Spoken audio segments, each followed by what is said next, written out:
साल 2014 के बाद इस देश में गुपचुप तरीके से एक नए मंत्रालय का जन्म हुआ है, जिसका नाम है सिस्टम मंत्रालय। इस मंत्रालय का काम बड़ा सीधा साधा है, सरकार की चमड़ी बचाना और जनता को उल्लू बनाना।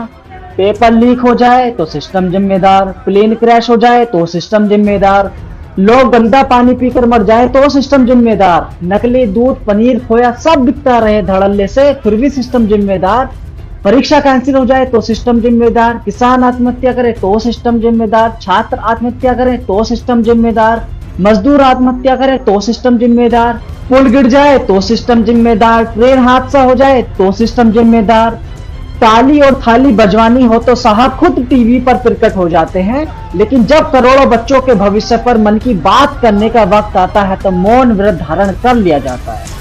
गजब का इत्तेफाक देखिए, एक तरफ देश का नौजवान पेपर लीक और धांधली के खिलाफ छाती पीट पीट कर सड़क पर इंसाफ की भीख मांग रहा है और दूसरी तरफ दिल्ली में शिक्षा मंत्रालय की बिल्डिंग में अचानक आग लग जाती है। अब सबूत जलते हैं या फाइलें, ये तो राम ही जाने, लेकिन आप ये तमाशा देखिए।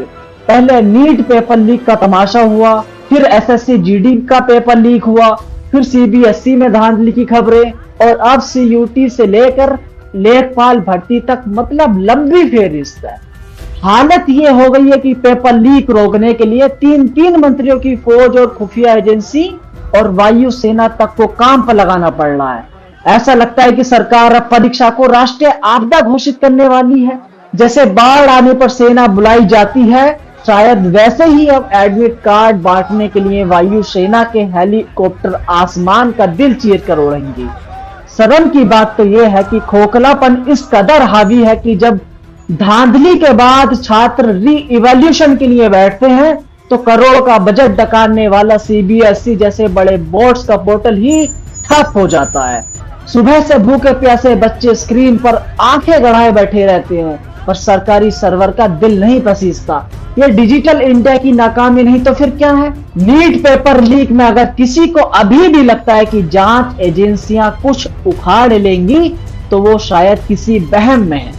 साल 2024 के नीट घोटाले से इस पूरे खेल को आपको मैं समझाता हूं।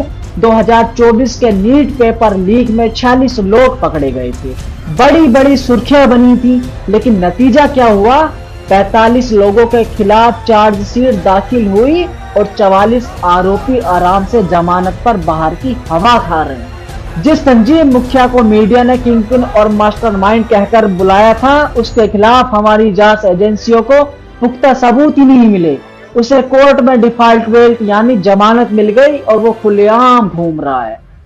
और जिस एनटीए के डायरेक्टर जनरल को धांधली के बाद हटाया गया था, उन्हें इनाम के तौर पर मुख्यमंत्री का प्रमुख सचिव बना दिया गया। तो युवाओं के सपनों से सौदा करने वालों को पेपर लीक का इनाम मिल रहा है। एक तरफ देश का नौजवान पेपर लीक और प्रशासनिक निकम्मेपन से टूटकर सड़कों पर लाठियां खा रहा है, तो दूसरी तरफ अजीम प्रेमजी यूनिवर्सिटी और एनसीआरबी 2024 के आंकड़े मिलकर इस देश के माथे पर एक ऐसा कलंक लगा रहे हैं जिसे धोना नामुमकिन है। ये सिर्फ बेरोजगारी की तस्वीर नहीं है, ये इस देश की सबसे ऊर्जावान पीढ़ी के सिस्टमैटिक मर्डर की कहानी है।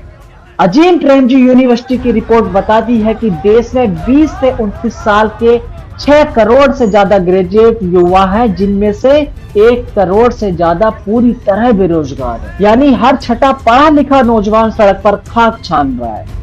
जो पढ़ लिख कर डिग्रियां हाथ में लेकर निकलते हैं, उनमें से महज 7% खुशकिस्मत युवाओं को ही 1 साल के भीतर स्थायी नौकरी मिल पाती है। ये इस देश में बेरोजगारी की असली तस्वीर है। बाकी बचे 93% युवाओं के हिस्से में अंतहीन इंतजार, ठेकेदार की गुलामी, दिहाड़ी की लाचारी और इन सबसे पैदा होने वाला भयानक डिप्रेशन आता है। आर्थिक मजबूरी का आलम यह है कि साल 2017 में 58% युवाओं ने परिवार का पेट पालने के लिए पढ़ाई बीच में ही छोड़ दी। वहीं 2023 में यह आंकड़ा बढ़कर 72% हो गया। लेकिन हुजूर को पता है कि छात्रों का क्या है, गरीब के बच्चे हैं, विपरीत परिस्थितियों में भी घिस घिस कर जी ही लेंगे। वैसे भी अभी चुनाव आने वाले हैं, धर्म की रक्षा भी तो करनी है। और अगर युवा इतनी परीक्षाएं देंगे नौकरी पा जाएंगे तो फिर व्हाट्सएप यूनिवर्सिटी के प्रोपोगेंडा और नफरत की राजनीति में लाठियां भांजने कौन आएगा? परीक्षा तो साहब के मार्ग में बाधा है। परीक्षा की औकात ही क्या है? असली औकात तो गोदी मीडिया की है, जो दिन रात बेरोजगारी पर पर्दा डालकर सीमा पार की मनोहर कहानियां सुनाता है। सच तो यह है कि देश का हर वर्ग का युवा आज सड़कों पर घसीटा जा रहा है। कोई पेपर लीक से परेशान है, कोई भर्ती में देरी से परेशान है, कोई परीक्षा रद्द होने से परेशान है, कोई परीक्षा में हुई देरी से परेशान है। एनसीआरबी 2024 की रिपोर्ट इस देश के भविष्य का डेथ वारंट लिख रही है। साल 2024 में देश के अंदर 14,488 छात्रों ने आत्महत्या की। यह संख्या 2023 के मुकाबले 4.5% ज्यादा है।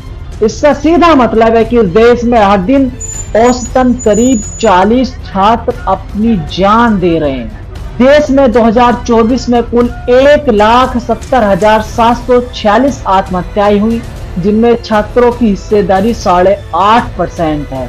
यानी देश में जान देने वाला हर 12वां इंसान एक छात्र है। पिछले 10 साल में छात्र आत्महत्याओं में 62% से ज्यादा की बढ़ोतरी हुई है। शर्म की बात तो यह है कि साल 2015 में जहां यह संख्या 8,934 थी, वो साल 2024 में बढ़कर 14,488 हो गई। साल 2015 से 2024 के बीच 1,15,000 छात्रों ने खुदकुशी की है।